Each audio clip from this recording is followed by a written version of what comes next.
So what's hot at CES in Las Vegas? And what's just weird at CES in Las Vegas?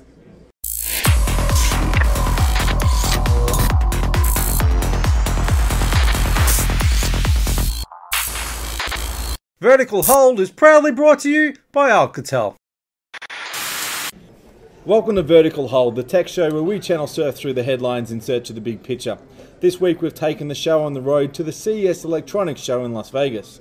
I'm Adam Turner and I'm joined by a man who left his heart in San Francisco and lost his shirt in Vegas, Alex Kidman. We're also joined by the sharpest dressed man in Vegas, 2SER breakfast presenter Nic Healey. Nic, welcome back to the show. A very good afternoon to both of you. So, gentlemen, it's been a big week. It's not over yet. It's CES. Seen all kinds of interesting stuff. The big thing, of course, the media day, one of the big things at CES is televisions. What have we seen that's interesting in television? What haven't we seen? It's been TV. Yes. TV. And I think what's interesting is we're watching everyone try and get that final bit of juice out of the entirely pulped orange that is LED TVs. Yes, every bit. Wring every last drop out of it. Yeah. And the interesting thing I thought was that Sony's finally bit the bullet and got back into OLED. They were the first to market in were, Australia. And then they haven't touched it for years. So long. They really quite famously went out of it. And then surprisingly, the day after they got out of OLED is how they started telling everybody how terrible OLED was. And again, we're seeing that from Samsung, talking about how their QLED because it's going to be better than OLED because it's more up the alphabet. I'm waiting for RLED. Highest score in Scrabble. Yeah. Oh, well, there you go. ZLED, maybe no one's going to top ZLED. ZLED's going to be great. I mean, Hisense has got ULED. Ooh, yeah, okay, that's going to be hard to... Triple X LED. That's very Vegas. That is laid out there. You cannot beat that.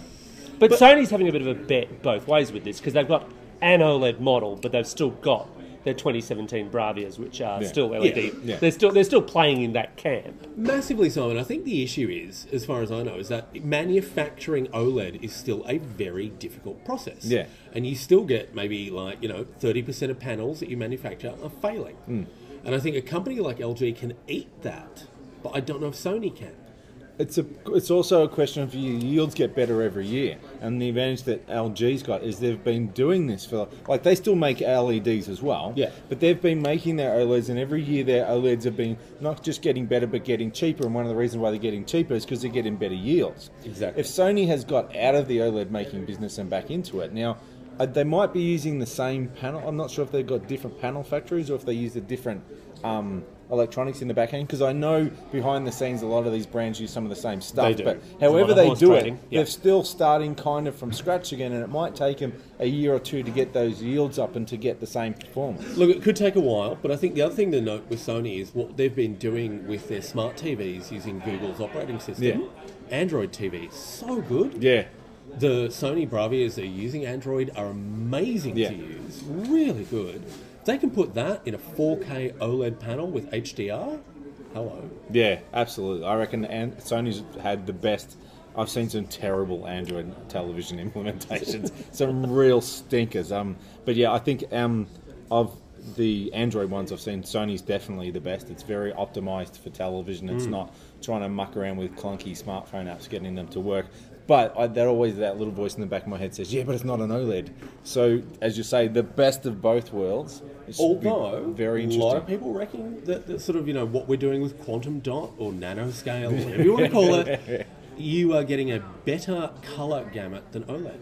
Now, that's hard for me to believe. It's got to do, I think, partly with the brightness. Because this is what's... one of OLED's Achilles' heels is it's always been not as bright as LED. And so the newer OLEDs are brighter and they have Dolby Vision high dynamic range.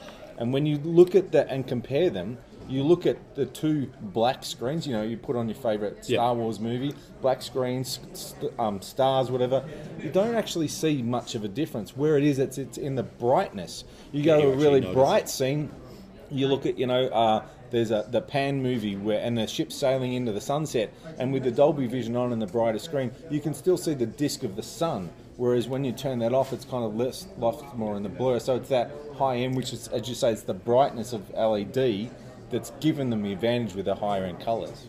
The other thing that they're pitching really heavily, though, with a lot of these new TVs is viewing angles. Yeah. It's this argument of... A big deal at the Yeah, moment. you know, not everyone sits directly in front of their TV, but, you know, if you're sitting at an angle, are you getting your brightness wrong? Are you getting your colours wrong? Yeah. And, I mean, this interests me, especially as they're pushing, both Samsung and LG, are pushing really hard on this idea of wall mounting. And I've got to say, I'm not someone who's ever really thought I like a wall-mounted TV till I saw LG's wall-mounted W. That is a seriously good-looking unit. The wallpaper, I know. Yes. It's amazing. 2.57 millimetres thick. It's insane. It's basically What like the hell? think of it like a 65-inch fridge magnet that sticks to your wall. It's incredible, and they've done an amazing Yeah. job with it. Now, look, I still love saying, I think it was Samsung talking about how it's just one cable that connects to your TV, and I'm Yeah. like, I know, because all it means is that cable goes to an enormous box that Yeah. has every other cable going Yes. into it. Like, let's not fake it. Like, Yeah. you know, you still have to plug things into this. Yeah. But what they've done with the wallpaper, it looks amazing. And that one cable, because the television then comes with a back mount, and you attach that to the wall, Yep. and then the screen magnetized sticks to that, and then the television comes with a big sound bar, which you attach to the wall, and that's also the breakout box with the video ports and whatever. There is one cable that runs between the soundbar and the television, but when you look at it on the stand, it's a flat ribbon cable. Yeah. You can barely see, most of it see-through anyway, and will be very easy to hide. It's not one fat round cable that you then got to figure out, well, I'm going to run it back up through the wall. So they've given some thought there, but as you say, you've then got 10 bloody things that just now plug into a soundbar instead of a television. Of course you do. I'm always amazed when I see people who've like just got cable plugged in or something like that. I'm like, who are you? I've only got every HDMI port jacked up the wazoo. They're all fighting for HDMI 1. Yeah. I'm waiting for them to bring out like a 15 HDMI port TV, because that's the TV for you and me. That is Sure. absolutely TV for you. And I still find myself buying a Switch. Yeah, absolutely. Miss my Switch so much. But I mean, what do we think? Do we think that this is a year where OLED gets a bit of traction? Because at the moment, only LG making it in Australia. They say they're selling well, but you don't have to sell a lot to sell well if you're the only person doing it. I think the big problem that OLED's got, and certainly, I mean, as much as I love the look of that wallpaper TV, as sexy as it is, the reality is I'm sorry, LG, I'm not going to buy one because I'm just not in the tax bracket to buy one. And this is, I think, the big problem that OLED has. The cost of production is higher, and if it can get traction to the point where those prices start coming down, and admittedly, the OLEDs from a year or two ago you can now pick up at much more reasonable prices, but the new ones are still going to be in your 10 to 20 grand price range, and you know, No, not really 10 to 20, no. Under 10, I would say. You think the wallpaper's under 10? No, not the wallpaper. The wallpaper's going to be more than 10. So I meant just your standard Sony OLEDs, right? Still Ultra HD, all that kind of stuff, but you one on the... I reckon you pick them up now for maybe 7 or 8 for the 65-inch model, and that's not that much different to what you would pay for the equivalent top shelf Bravia, the full array backlit that looks about as good as OLED.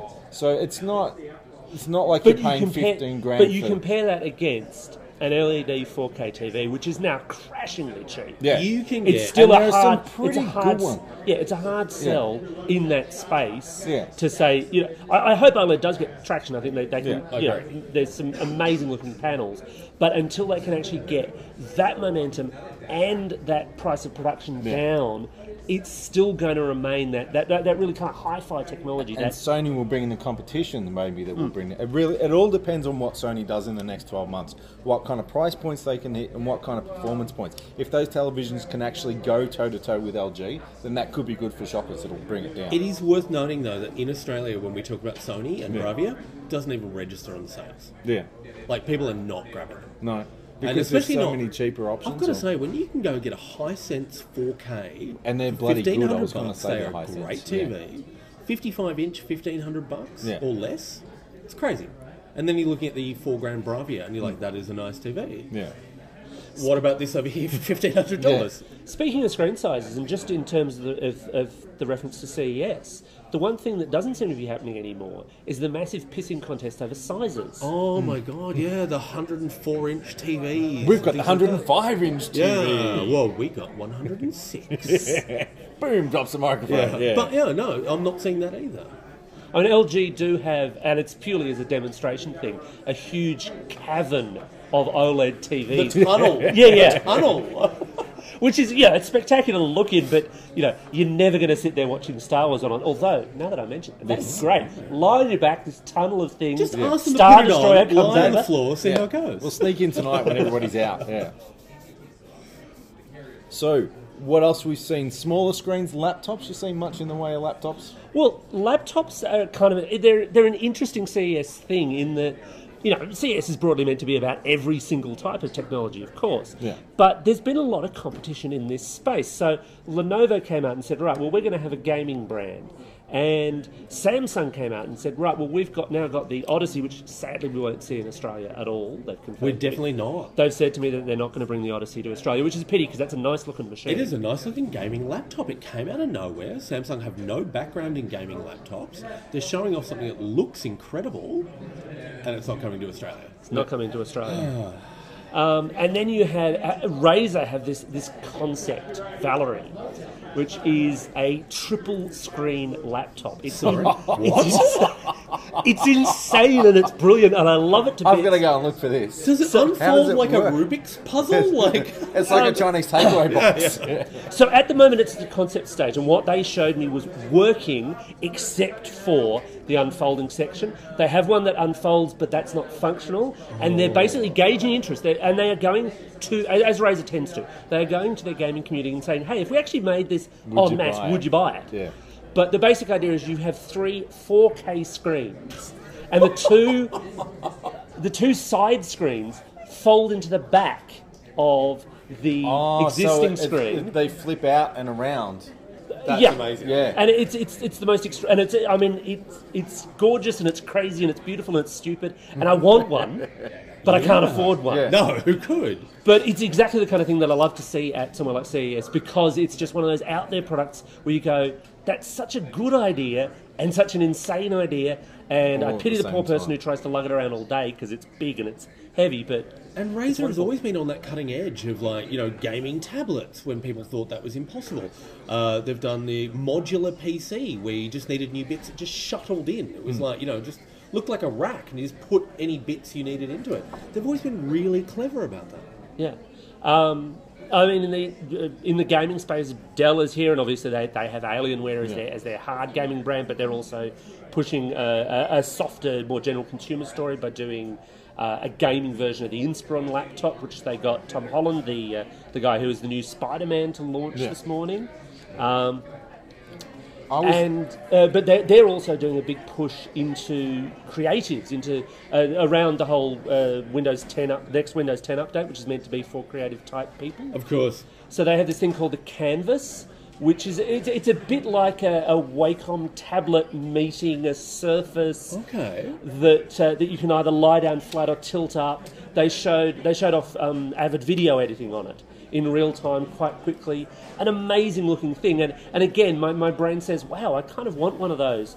Now, I don't work in that exact category, but it's just one of those tech products that you go, that is so cool that I want to have one. I was the same when I saw the giant Surface that they did.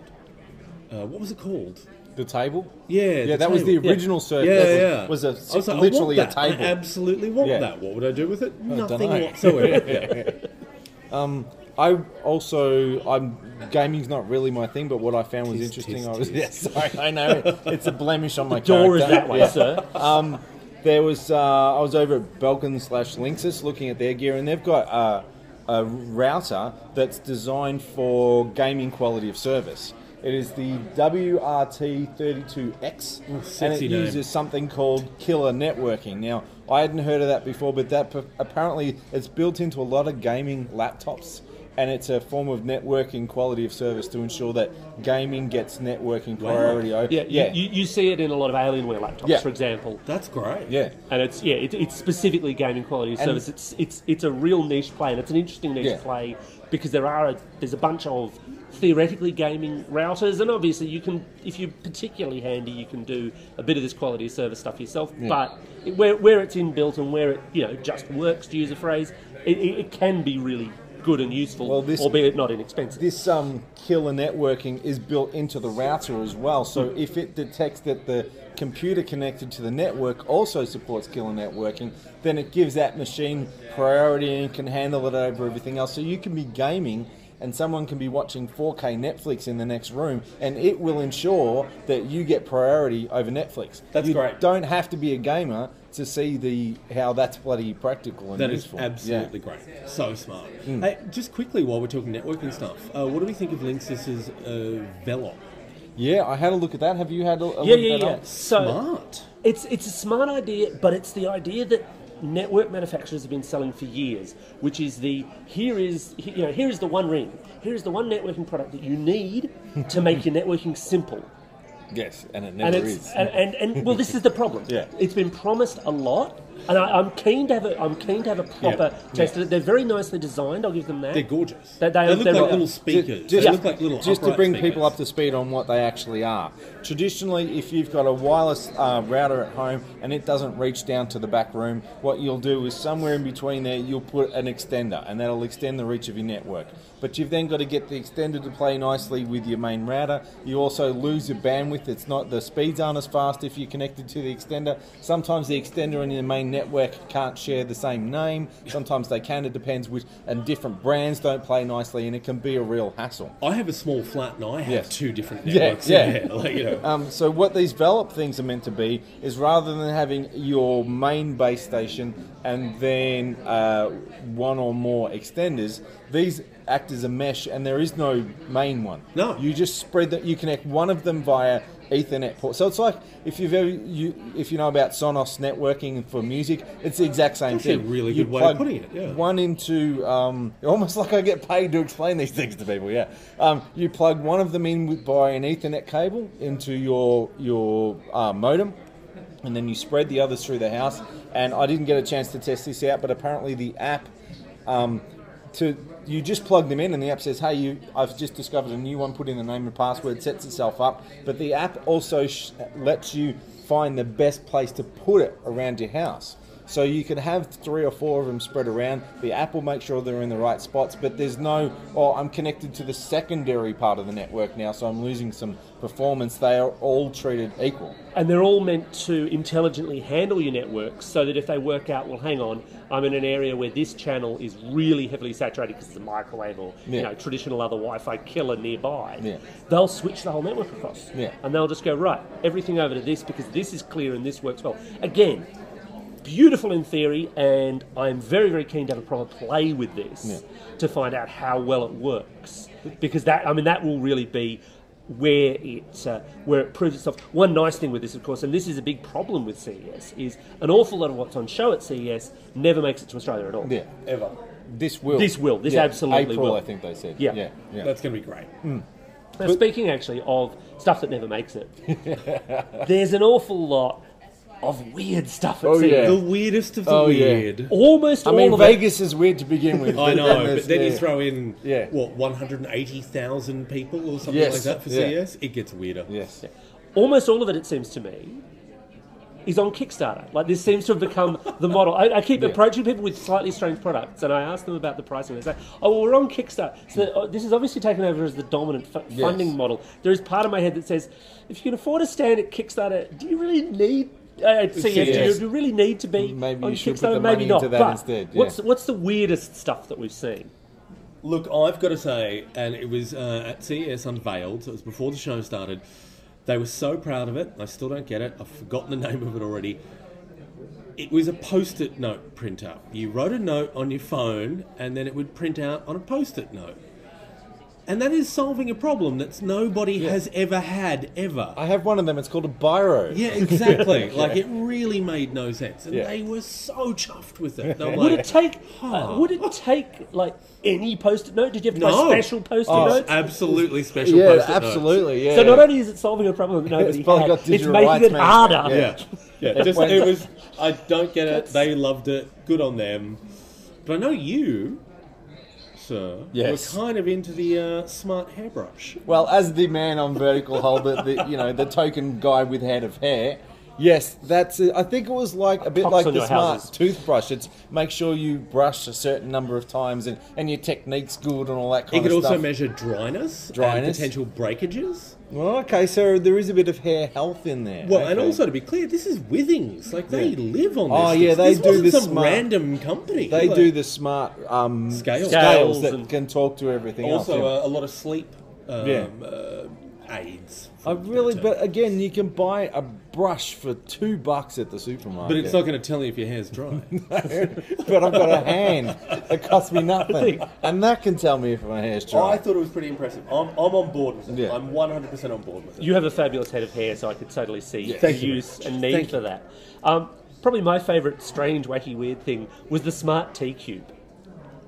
The smart tea. People- You're gonna have that's to been talk getting a us- lot of traction. You're gonna have to talk us through that one. Okay, so this is from, and I don't, the French seem to have this presence at CES. Oh, they were everywhere Of, at of the odd little products, and some of them Yeah. are really, really good, and some of them are Yeah. clever, and some of them are just plain weird. The tea cube is kind of weird. So it's a cube, and you drop it in your kettle to boil the water, because if you make tea and if you're passionate about tea, and if you're making it from leaves only, won't work with tea bags. If you're making it with leaves, then there are ideal temperatures to hit Absolutely. to properly infuse the tea. Yeah. This will measure that and tell you via your phone That it's when time your to turn kettle, the kettle off. exactly, when your kettle is hit exactly the right temperature for the type of tea that you tell it.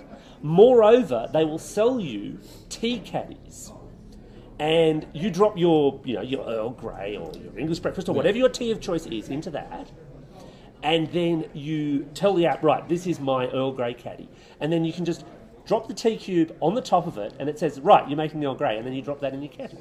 And they reckon this thing will last for 10 years worth of boiling it Wow. without a battery change. What? Without a battery charge. Without a battery change. It should be using some kind of inductive power. It should take its power from the heat. Geothermal. Maybe, Yes. maybe that's the version 2 model. Maybe it is. Wow. But you can get kettles with thermos that you can set the temperature anyway. I did say weird at the start Yeah, of this, yeah, right? you did. But yeah, my mother-in-law's got one where you can actually say, I want it to be 90 degrees, I want it to be 100 degrees. So how much was the tea cube thing? Do we know?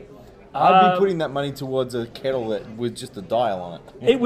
It was not hideously expensive, but it Yeah. wasn't. I can't recall off the top of my head, but it wasn't hideously cheap either. It was right near the wine robot that would chill your wine to the perfect temperature, teach you about French wine. Oh, what? People How did I said that not was see pretty Wine good, Robot? actually. People said that was pretty good and they had tastings. You could taste it at room temperature and then at the temperature that the robot said it should be served at. And the people who know more about wine than me. The big drawback with this for me was that you had to buy the wine from them in the special test tube. No, that's terrible. No, that Which makes meant it it's like immediately awful. it's one glass at a time. One glass at a time. Tell That's me- the problem. Tell me its name is Vino, but the one is the I is a 1 and the O is a 0. Not That quite, is but a it's missed close. opportunity. That is a Not missed quite, but opportunity. it's close. Well, that about wraps it up for this episode of Vertical Hold, and I've taken Alex's spot again. Well, we're at CES. Why don't you go for it? Well, that about wraps it up for this episode of Vertical Hold. Nick, thanks for joining us. Absolute pleasure, gentlemen. Thanks for listening in, and if you like what you hear, hit that subscribe button.